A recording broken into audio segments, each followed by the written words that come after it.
سلام، روز همگی بخیر باشه. اولین ویدیو یوتیوب آیسان کارت رو میذاریم با معرفی اوراکل تالیسمان که خیلی اوراکل خفنیه. هم خودم هم مشتریای خودمه خیلی ازش رضایت داشتم. این کارت از بند USGame هستش، کار وارداتیه، کار چاپی نداره توی پیج ما و اینکه این اوراکل در مرحله اول که خب یک فاله به عنوان مشاوره میشه ازش استفاده کرد که اگر چاپیش رو هم بزنن میتونید از کارت‌های چاپی استفاده کنید برای مشاوره دادن.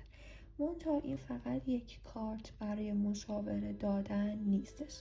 اول از همه ببینید که دور این کارت مشکی رنگه، خیلی کارت خوشگلیه. این طرح پشت کارت، این روی کارت ها هستش که چند تا کارتش رو ببینیم. همونطور که کارت ها رو میبینید روی این کارت ها یه سری اشکال هست، اینایی که اینجا نشون داده شده از نزدیک ببینید. مال این کارت بغلشه، اینجا. همه این کارت ها یه سری اشکال به خصوص داره که الان بهتون میگم به چه دردی میخوره و اصلا چرا روی این کارت ها هست. جدای از این اشکال توی جعبه کارت ما یه پاکت داریم که توش یه سری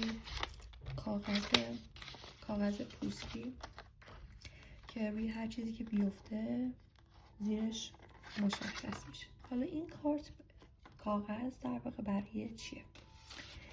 ما دفترچه کارت رو که نگاه میکنیم، جدای از این که معانی و توضیحات کارت ها رو به ما داده، اشکالی که توی کارت ها هست رو هم بزرگ کرده و به ما نشون داده. میبینید هر کارتی یه شکل مخصوص به خودش رو داره، در واقع به قول خودشون یه سیجیل مخصوص به خودشون رو داره و در انتها یه سری اشکال هست که عنصر ماه تولد شما اینجا عنصر شما رو مشخص میکنه که اینا باعث میشه شما اینا رو شخصی سازی کنید. این کاغذ پوستی که ما داریم برای اینه که ما روی کتاب بذاریم و این اشکال رو بکشیم. چرا حالا این اشکال رو بکشیم؟ هر کدوم از این شکل ها برای یک نیت سلامتی، افزایش مشتری، برگشت معشوق و حالا هر نیتی که خودش توی دفترچه به ما توضیح داده که شما از این سیجل ها میتونید برای شمع تراپی هاتون و برای کارهای مخصوص پیجتون استفاده کنید و تحققهای بالایی رو داشته باشید که اگر ببینید اینجا من خودم روی دیوار اتاقم گذاشتم. منتها برای استفاده از این سیجل شما حتما نیاز به این اشکال، به این کارت اورجینال دارید.